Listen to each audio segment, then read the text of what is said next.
which it stands, one nation, under God, indivisible, liberty and justice for all. Thank you very much. This time, Ms. City Clerk, if you please call the roll. Councilmember Sanchez? Here. Councilmember Ibarra is not present. Mayor Pro Tem? Here. Councilmember Charette? Councilmember Reynoso is not present. Councilmember Calvin? Present. Councilmember Alexander is not present, and Mayor Valdivia. Here. Thank you, Ms. City Clerk. At this time, we will go to public comments. Our only speaker this evening, according to our slip, is Ms. Ortiz. Mr. Ortiz, welcome. You're recognized for 3 minutes.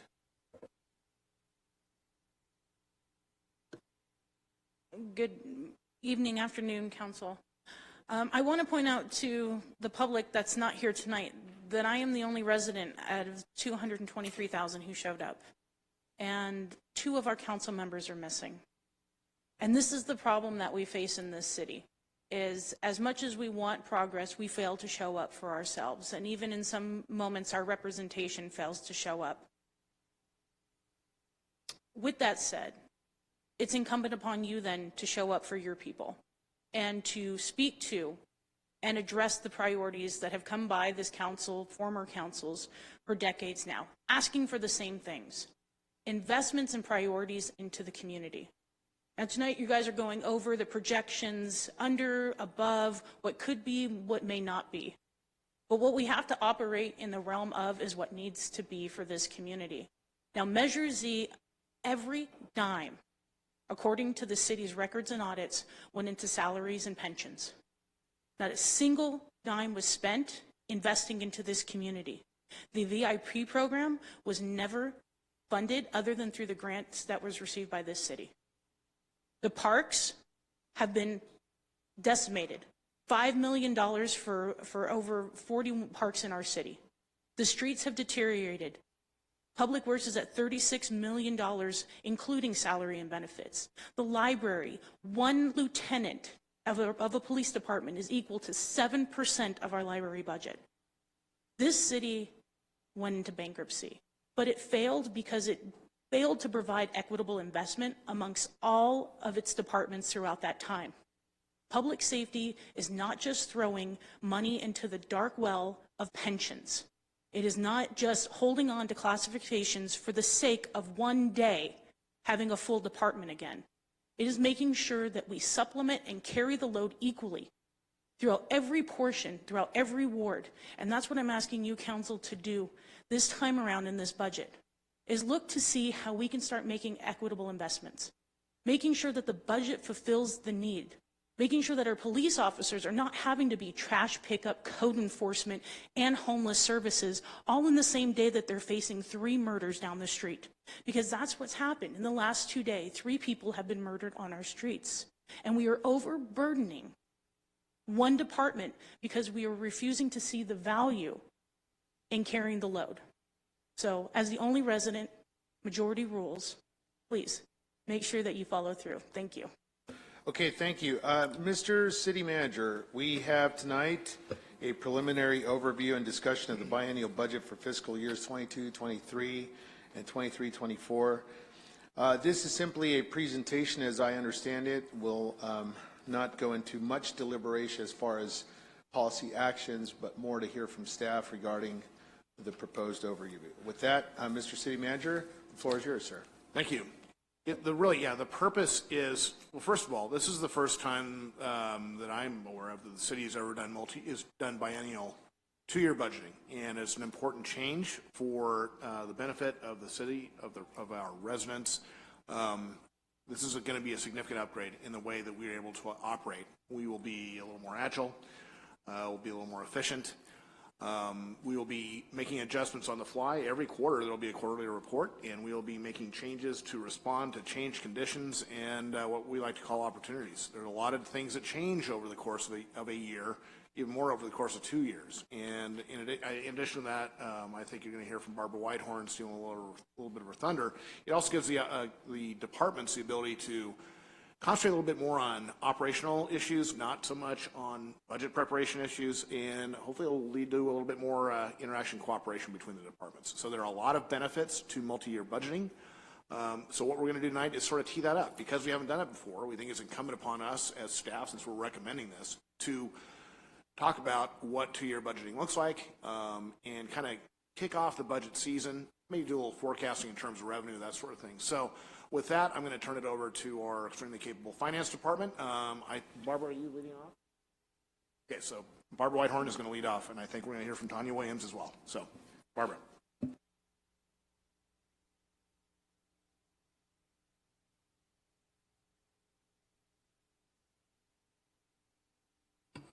Thank you, Mayor, members of council. I'm excited to be talking about the budget tonight. I don't have the clicker, so I guess, oh, here it is. Yay. Okay. So just talking about the budget for the next 2 years, it's really exciting to be doing a biennial budget because it does free up the budget division to do more of the things that really make us a high-performing organization. It enables us to spend more time on forecasting and really evaluating the economics of the region and the city and even the nation and the globe, because all of that affects how our revenues do and how our expenditures are going to trend. You know, because what's going on in Ukraine right now is dramatically affecting the cost of everything from, you know, our fuel that we're putting in our cars to the cost of asphalt that when we're trying to pave roads. So we have to look at all of those things, and when we aren't focused on developing a budget book, which takes about 6 months out of the year, we can focus more on the economic factors that really drive expenditures and drive our revenues, and we can pivot more effectively when there are changes, and we can bring that information to you, and we can really have a high-functioning department and city. So our presentation overview, we'll just go into a little bit of budgeting basics, and this is more for the public who might be watching or might watch this later, because I know you all saw this last year. Y'all are pretty familiar with this, and I know on this I'm pretty much preaching to the choir. And then we'll talk about developing the budget, changes that you can expect, financial context, and then we'll review the calendar and timeline. So the city budget, you know, obviously that authorizes our spending. You give staff the authority to spend the money that we have in the bank, the money that comes in, you're saying, yes, you can spend it on these things. And it provides guidelines to control that spending. We allocate resources to achieve your vision, mission, and strategic objectives, and it should provide transparent accountability. And the OpenGov software that we're working on getting up and running, we've been using it to some degree for our transparency portal, but the new version that we're installing will enable people to see our budget performance in real time on the website, where they'll be able to go in and it literally updates every night so they can look at the money we're spending every single day on the website. It's really exciting. And it's a great transparency tool because people can literally see what we're doing every day in the city. So that's really cool. And then hopefully everything we do will reflect the values of the community. It certainly should.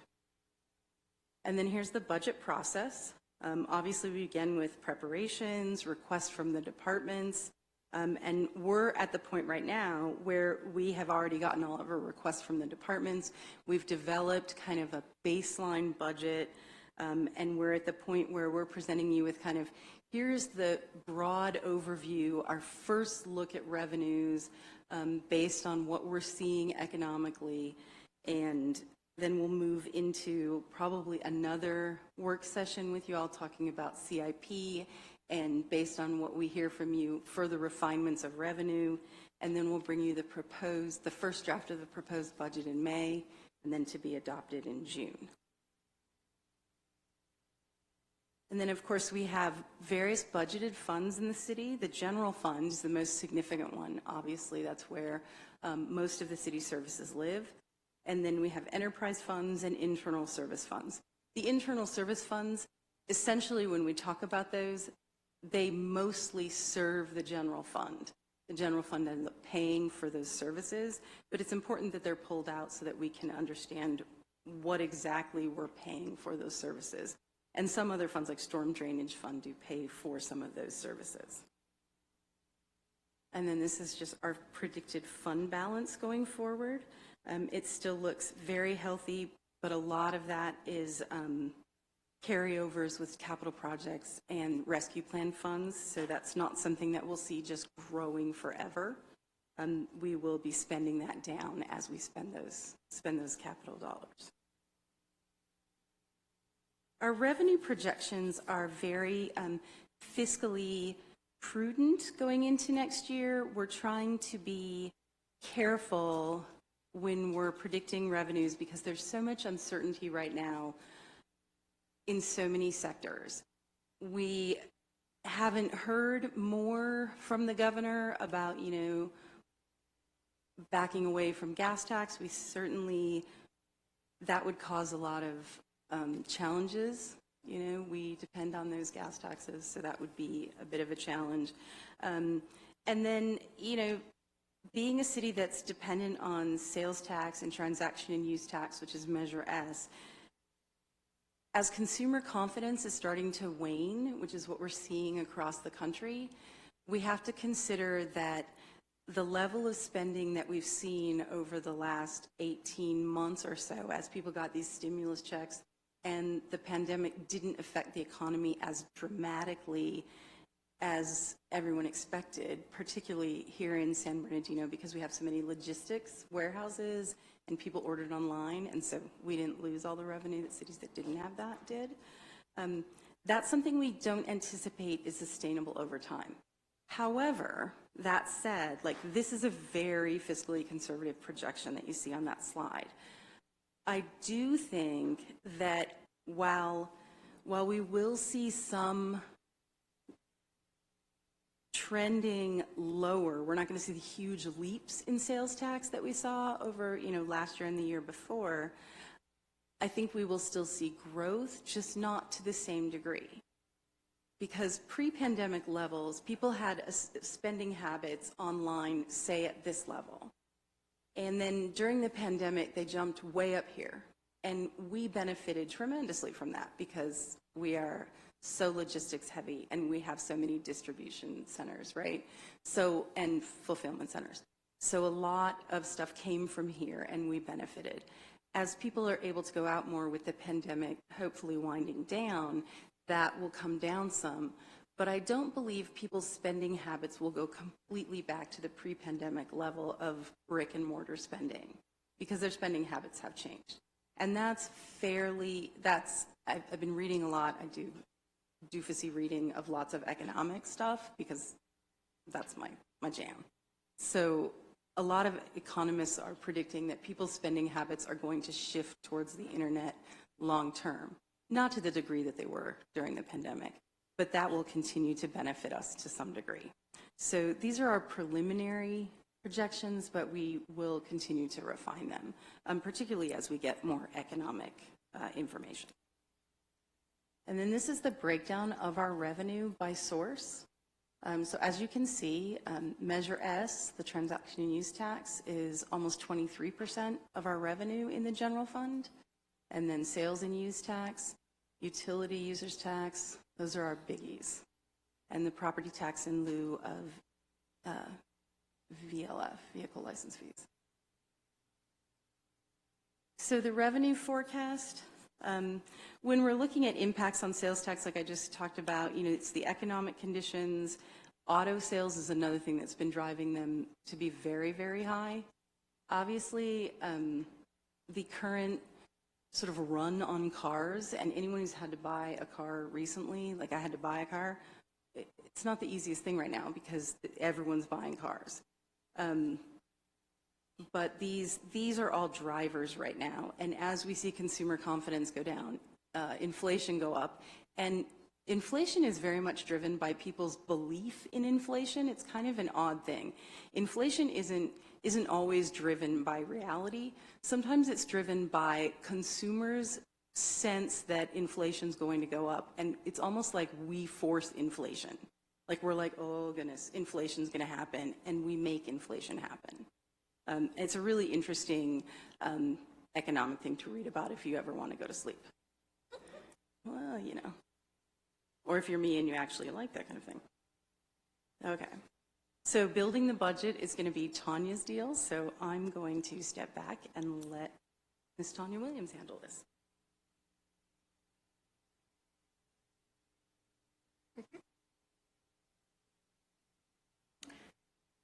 Okay, so again, Tanya Williams and the Budget Division Manager will be good friends by the end of this process.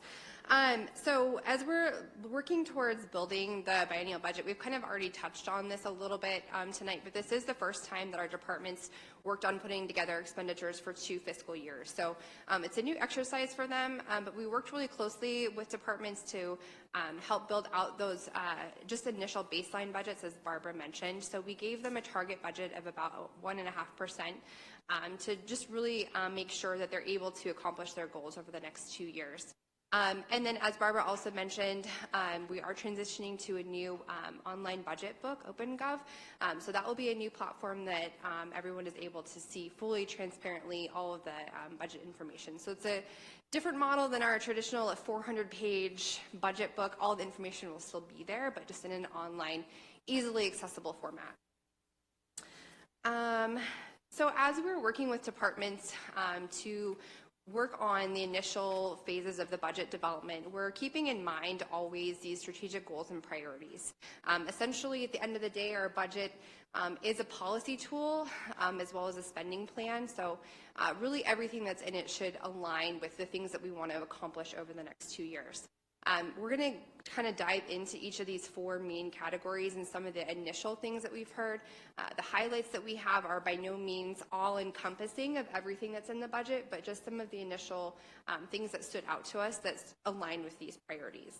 So the first one, under improving operational capacity and financial capacity, one of the biggest things we saw across really all departments was bringing service levels back to what they were previously and enhancing our organizational capacity to address the needs and priorities of the community. We also heard and saw a focus on diversity, equity, and inclusion, so programs and trainings for staff, employee engagement and development, also updating and enhancing our IT systems and hardware. We also have a request from the police department to invest in property evidence tracking software, as well as a new position for that. And then, of course, upgrading our ERP system as well. Under the next one, focusing on, or focused, aligned leadership and unified community. So we kind of throw a lot of the Parks and Rec and library programs under here. So some of the things that we saw was, creating new events to bring out the community to be involved, new mobile recreation programming, so really being able to transport equipment from place to place, and then also increasing our service hours at the library. Improving quality of life. So there's a lot of things that fall under this category, but some of the things that we've seen initially are including a public safety commercial enforcement program. The police have also requested funding for traffic collision data technology. So this will really help improve officers' ability to analyze collisions after the fact and get police officers back out onto the streets more quickly. Right now they're spending a lot of time in the reporting process, so this will help improve the efficiency there. We have requests for new animal service control officers.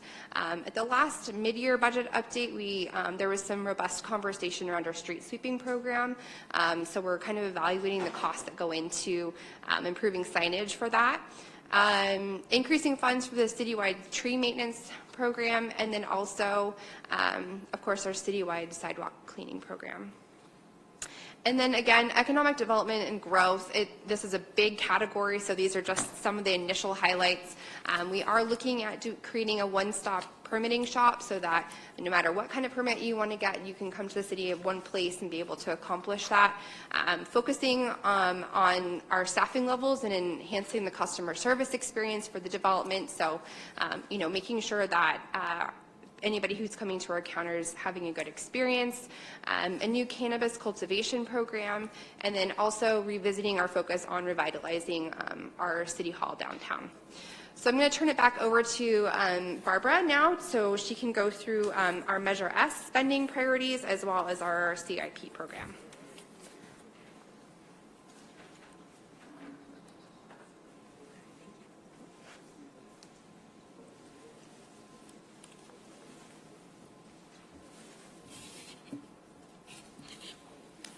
All right. Thank you again, Mayor and Council. Thank you, Tanya, for doing that.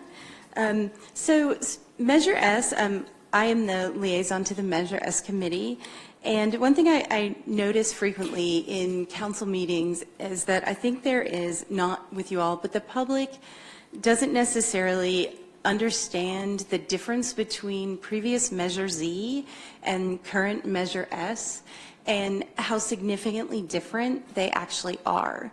So I thought I would take advantage of this time, and I'll also speak about the Measure S Committee's recommendations, but I think it's important that we have in this public space some explanation for how they're different and, you know, what was voted on in 2006 for Measure Z versus what the voters passed in 2020 for Measure S, because they are significantly different. Measure Z, which is a 0.25%, so 1/4% transaction and use tax. Measure S is a 1%, both transaction and use taxes, so same type of tax. The key difference was that Measure Z was a specific use tax. It was limited to public safety and then had some suggested areas, but public safety was the key. It could only be spent on public safety. And it was governed by an accompanying measure, Measure YY, that said you must spend it on these things. And then it was set to sunset on 3/31/2022. So it was or 2021, actually, I think, my bad, I put that wrong. So it was a 15-year only. So that was a very limited tax, and it was a specific purpose.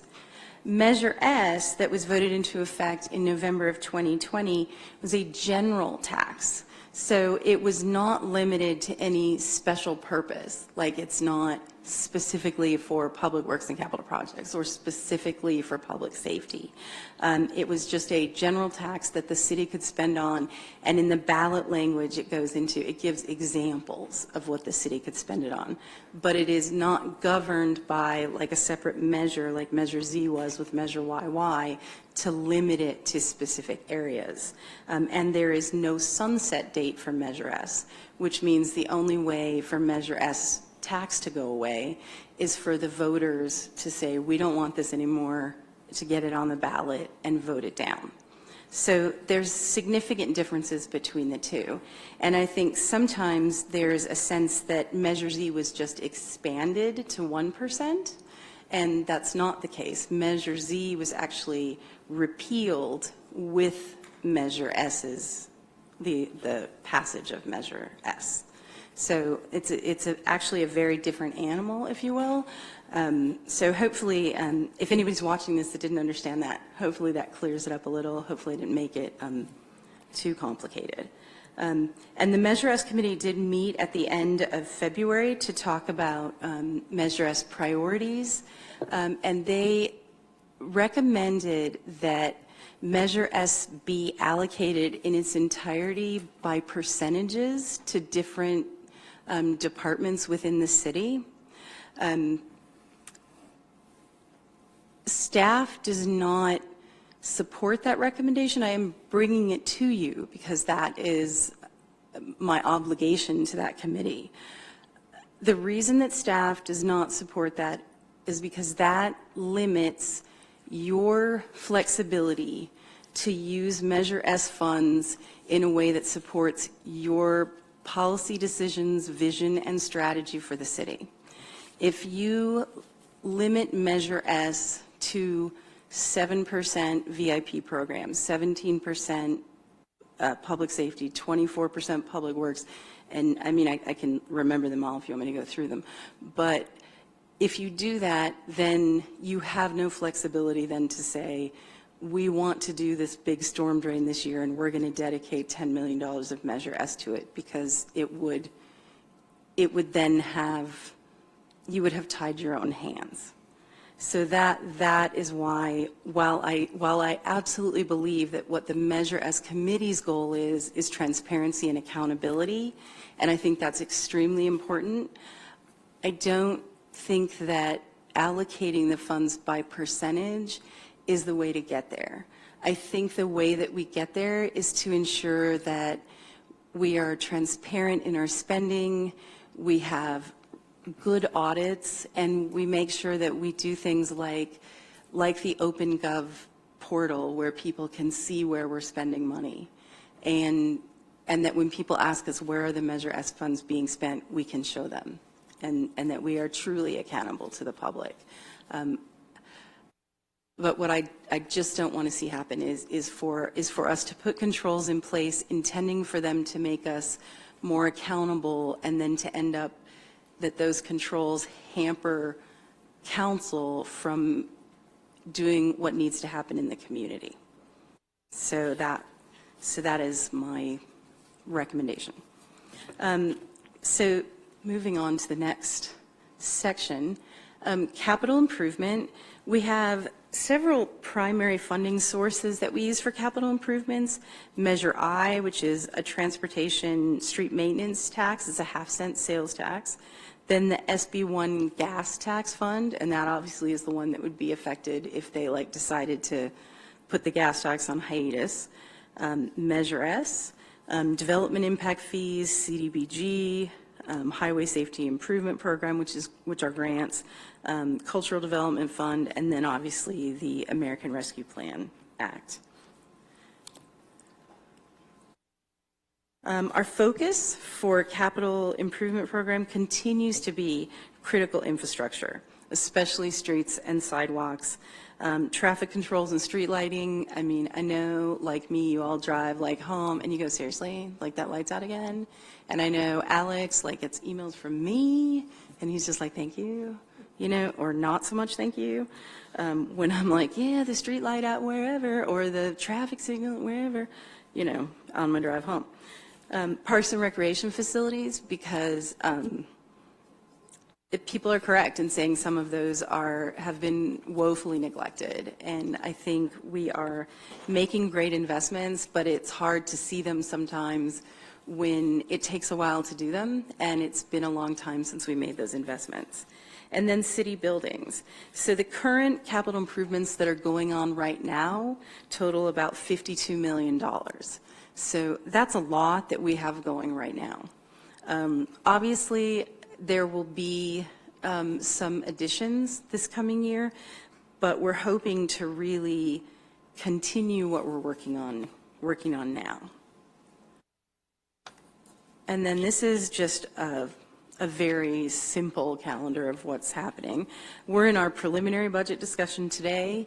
We will probably have one more workshop between now and the proposed budget, which I imagine will be the second meeting in May, and then you will adopt the budget in June.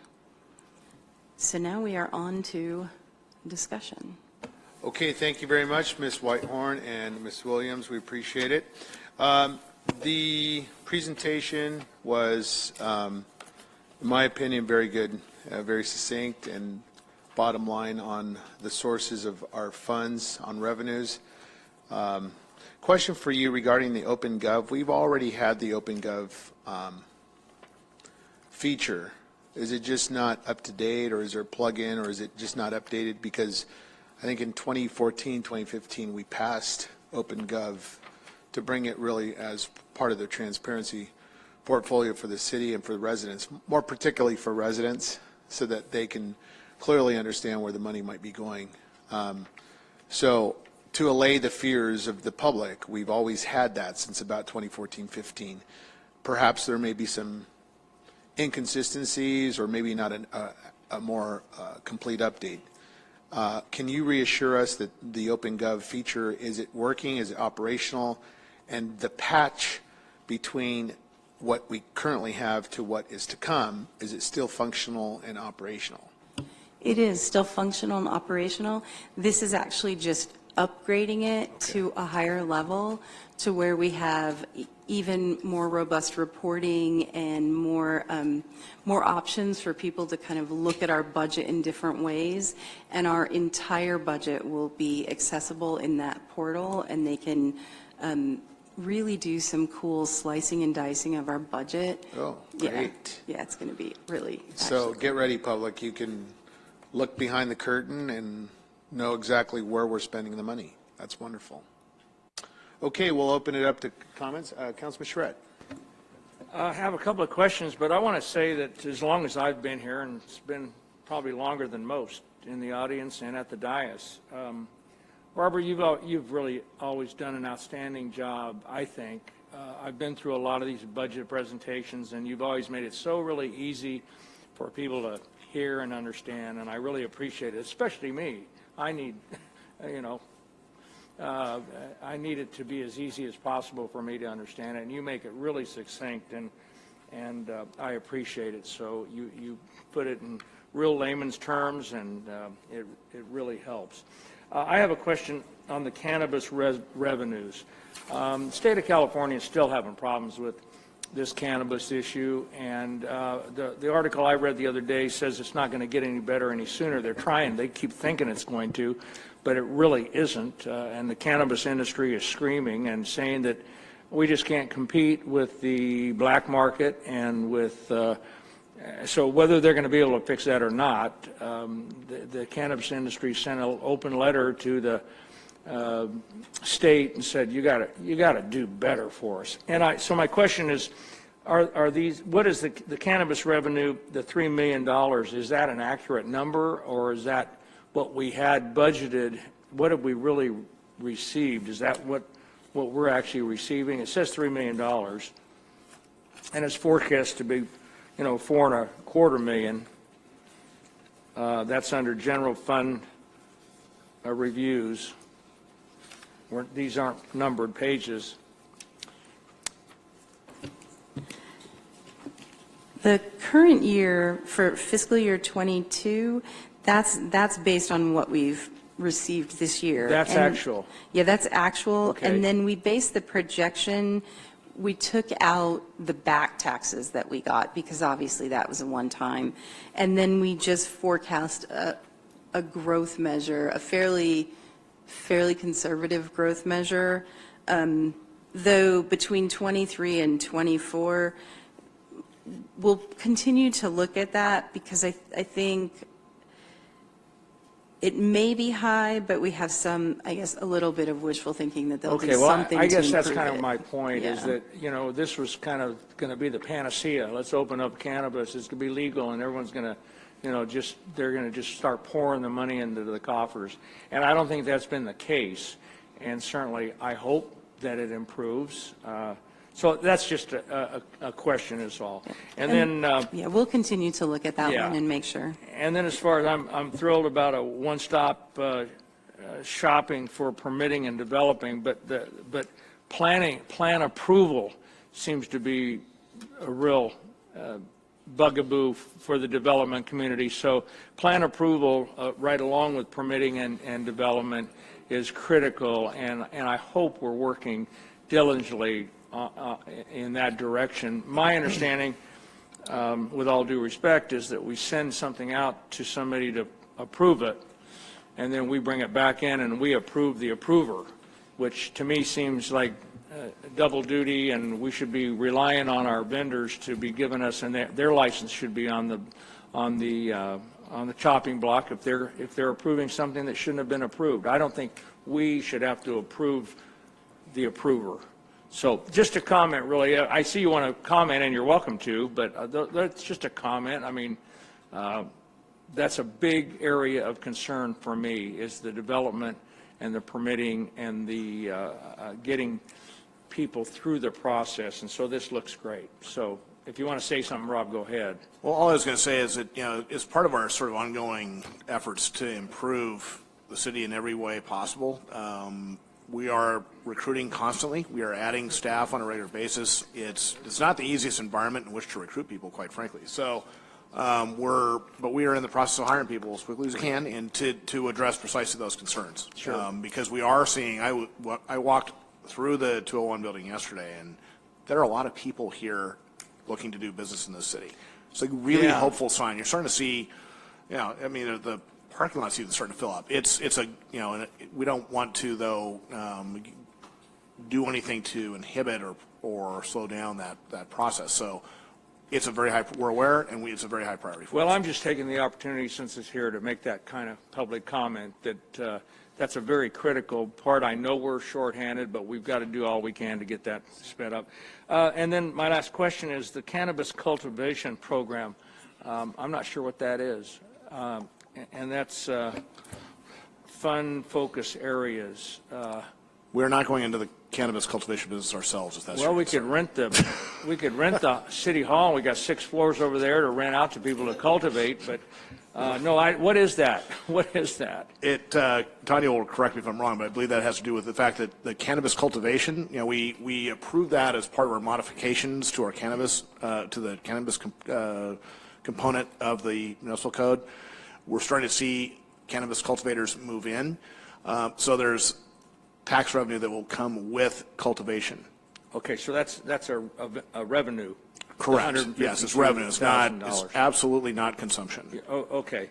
Well, I just wasn't sure what that program was, so. Or And I think retail that's sales. basically what I have, but again, to all the staff and everybody, I'm glad we're going into a 2-year thing.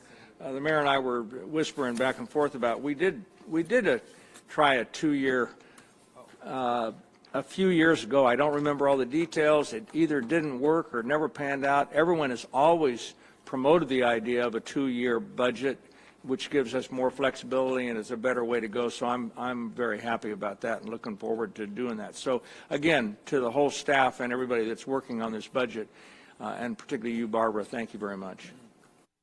Thank you. The interesting thing, Mr. City Manager, is as Fred and I were chatting about years ago down memory lane, the biennial budget, it just fell off the track, right? And so I don't know who to necessarily whose fault, but the point is we're going to start off again focused on a biennial budget, and I'm very hopeful, very optimistic that it will stay in place and that we'll continue to monitor it and make sure that we update the city council and our community as well. Councilmember Ibarra, followed by Councilmember Reynoso, Kelvin, and Figueroa. Councilmember Ibarra? Yes, I have a question for our city manager. A couple of years ago, we had a consultant come into the city and do a questionnaire or survey to our residents via online and with a postcard. And I'm wondering if we still have the results of for Measure S, where they pointed out what their focuses were, what their wishes were for the city, where that money should be used on. Just wondering if you guys have that report, because I know I had seen it, and I don't know if the public has seen that or our commissioners. For context, it was the summer of 2019.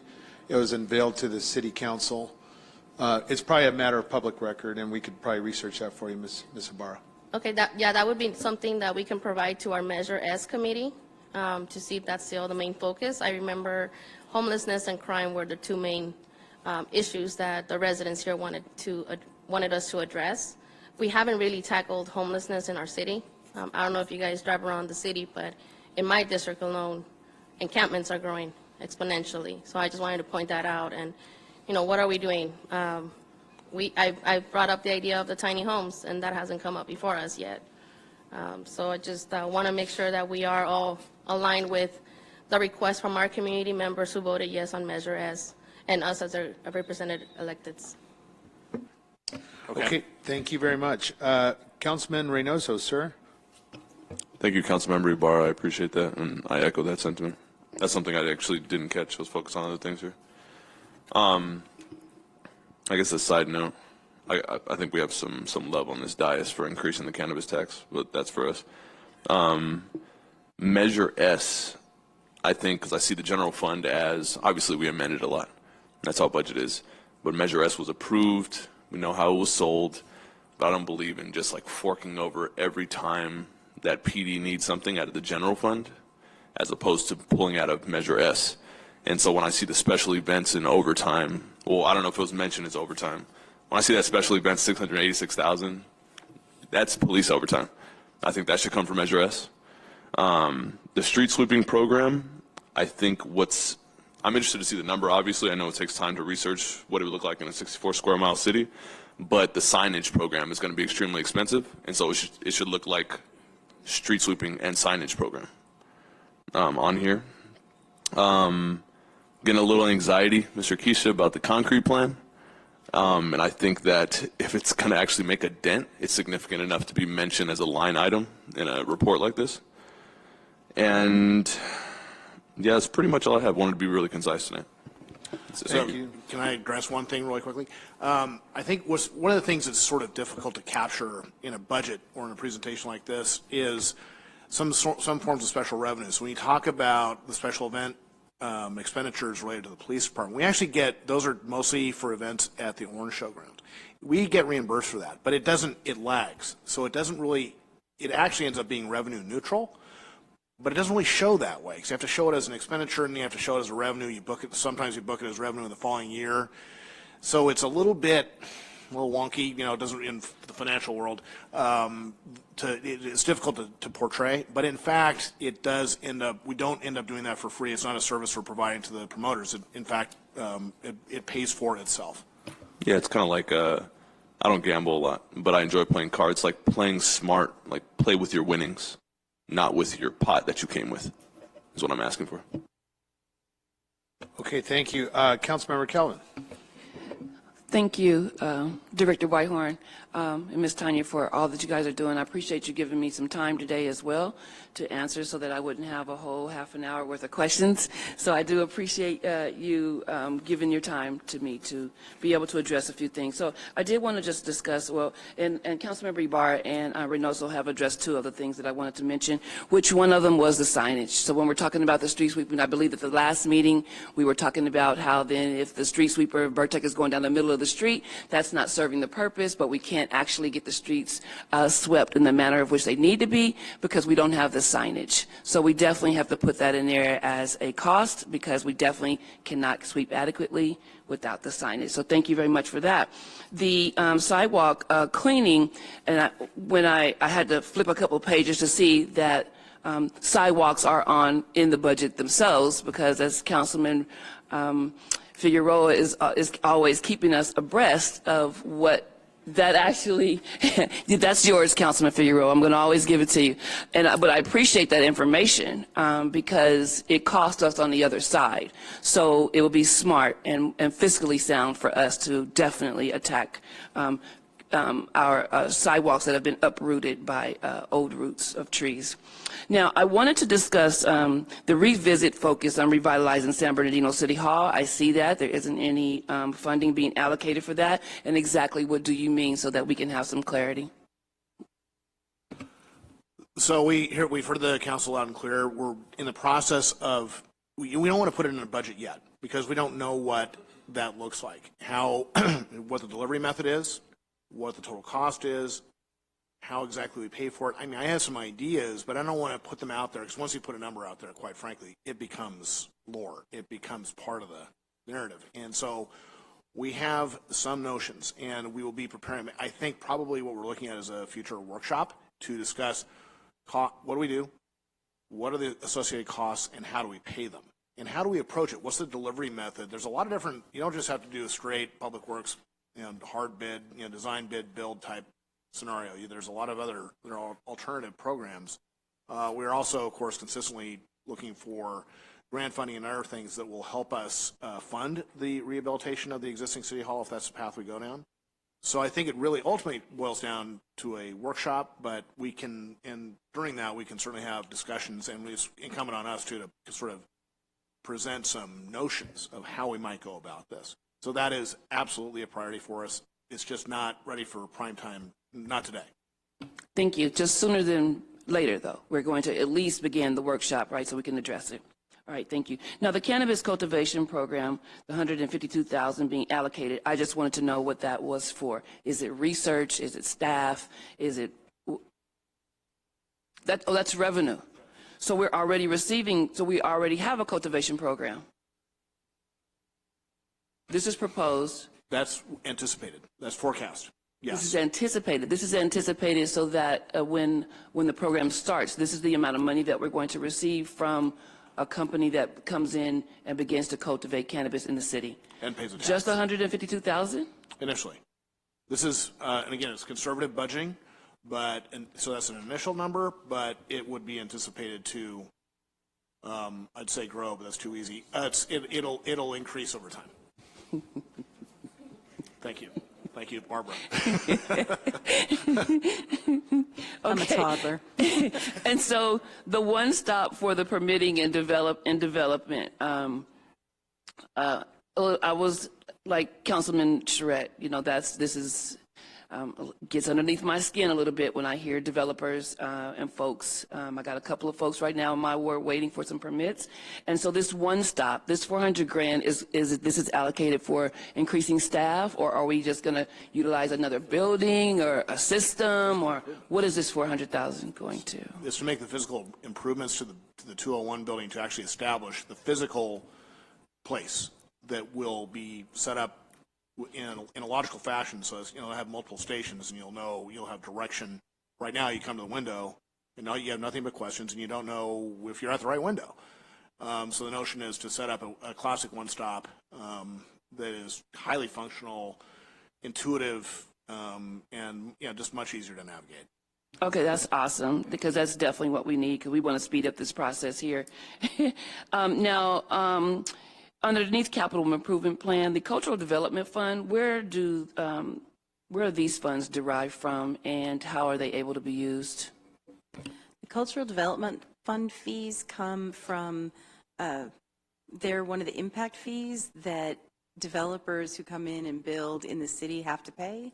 So they are used, it's a pretty broad use. Like, they can be for any, like, parks, libraries, anything cultural that the council deems appropriate, basically.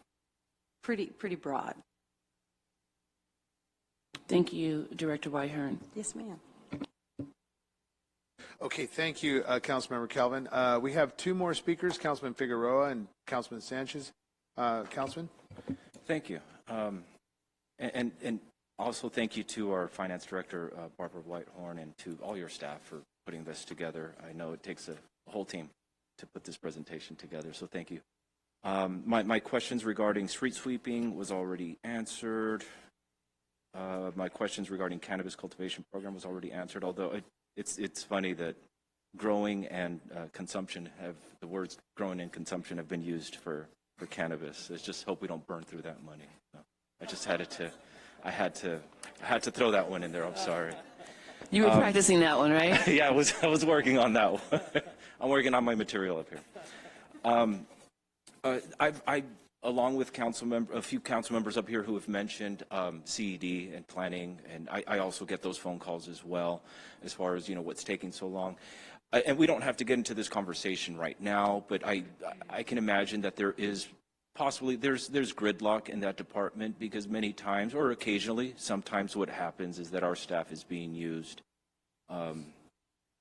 by the applicants in lieu of them hiring somebody who's appropriate to review their actual plans. And so I'm curious if there's some way to weed those things out so that we can become a more efficient department. And so again, I don't want to go into that whole conversation. I mean, we can if you want, but I don't. But I assume that occasionally does happen, that there is gridlock in that department because our staff is being used in lieu of an applicant actually hiring the appropriate person to put together their plans. The phrase that we've often used is designed by plan check. Yeah, it's actually a fairly common scenario, so it is a concern. Okay. Absolutely. But we also understand the concerns with timeliness and other things. So, and that creates stress in that whole department, because now we're putting our staff in situations, and then we get calls, and it creates a big stress for those who are responsible in submitting their plans as well. And so I hope that there's some way we can figure that out in the future and weed those problems out. I don't know if there is some mechanism that exists in order for us to be able to make it much more efficient, but I do recognize that is a problem occasionally as well. For Public Works, I know that many times council members get real eager when we do approve projects, and then, a few months go by, what's taking so long, and we're always trying to reach out to Mr. Kishta, like, what's the time plan, what's taking so long, what's the timeline? I would like to learn if there's something that we need to do to make the department a little bit run more efficient. I don't know if we need, some project managers or something. I don't know what would make it much more efficient to be able to get these things going through much faster, because we're the ones that are impatient up here. We want to know, we approved it, how long, why is it taking so long? So if there is something in Public Works that we can add, I guess, I don't know, I don't know where the inefficiencies are, but if there's something that we can do to hurry it up, again, I don't know if it's a staffing thing or if it's a technology thing or whatever it is that we need to do. If we can clone Mr. Kishta, I mean, I'm willing to, if that's what we need to do, we can. I think that last remark just scared the kids in the audience, but I think honestly, really at the end of the day, we do need a little bit more staffing, and we have added a project manager position to the department, so that is coming. But it's also, we're in California, and Public Works contracting takes a very long time. So there's no one answer, but we are in the process of hiring a dedicated project manager because, until very recently. I mentioned to Councilwoman Calvin not that long ago, it was a good time to be here because you came here at a time when we actually had funding. We actually have resources to do some things where in the past we were just kind of using Measure I and the gas tax, SB1 money, and that was all we had, and some CDBG. So we weren't doing a lot, but now things have changed quite a bit. So in response to that, we added the project manager position. We'll be hiring that very, very shortly. And looking to respond more quickly. Absolutely. It's a good problem to have. It really is. And just as a reminder, these are good problems to have because we actually have the revenue coming in to be able to make some of these, to have this conversation to begin with. So that's all. Thank you very much. Thank you. Councilman Sanchez. Just one comment. I'm looking at the capital improvement program, the Cultural Development Fund. I understand that it's a general fund account. But in the past, when my colleagues and I had to approve budgets where we were looking at deficits, we set aside this money to fund libraries, parks, arts, and so I want to use this money, and I don't know if we're still funding a portion of the library fund and the park fund with this money, but I think this is a good metric that we can use to fund micro grants for art programs. I mean, we're talking anywhere between $2,000 to $5,000 for projects that would be approved would be vetted by our arts committee and then approved by the council like we have in the past. But last I checked, I don't think it's in the last year, 2 years, we've approved any micro grants for arts programs. Yeah. And I would like to see that happen because, look, I used to be intimately familiar with the amount in that fund balance, and the Cultural Development Fund has no more than $3,000, and that can easily be eaten up by one capital improvement project. I think even though it's a general fund account, no, but I think it is. We're going to have to double check on that, but I'm almost sure that it is. It is. Yeah, it is a general fund account, but but it's a good measure to throttle how much we should be investing into these micro grants. And I've heard out from my constituents. I mean, I represent the downtown area, and I know that there's been a call for that. And it's a program we use to fund. I will absolutely, we can come back to you with a plan for that. I can look at what we did before and see how we can put that together. Yeah, for 2 years we had to partially fund our libraries and our parks with this money because Councilmember Charette, Councilmember Figueroa, Councilmember Ibarra, and myself, I mean, we had to cut 2 years in a row. We had to cut. I think 1 year was $8 million, the other year $10 million, and so we were able to we made no cuts to our Parks Department or our library by funding it with this. And to see this money go back into capital improvement projects would just, again, the amount is pretty small relative. There'd be much more of an impact if we invested this money into microgrants. So I would like to see a proposal for that come forward. Absolutely. That's it. Thanks. Okay, Councilmember Calvin. Yes, I just had one more question. On the general fund focus area page, we didn't have any dollars amount allocated to the bringing service levels back to support the needs of the community, nor the diversity, equity, and inclusion focus. I was just wondering, does the diversity, equity, and inclusion focus need a dollar amount allocated to this? I mean, what are we looking at here? Well, part of that is we're going to be bringing with the budget the addition of a disadvantaged business enterprise coordinator in the purchasing division, which will be someone who, I mean, will help with contracts, will help with buying, but their main focus will be ensuring that when we go out to bid, we're making sure that we are inviting disadvantaged businesses, which are, you know, businesses owned by people of color, women, you know, whatever those are. Yeah, disabled veterans, all of those to the table to bid.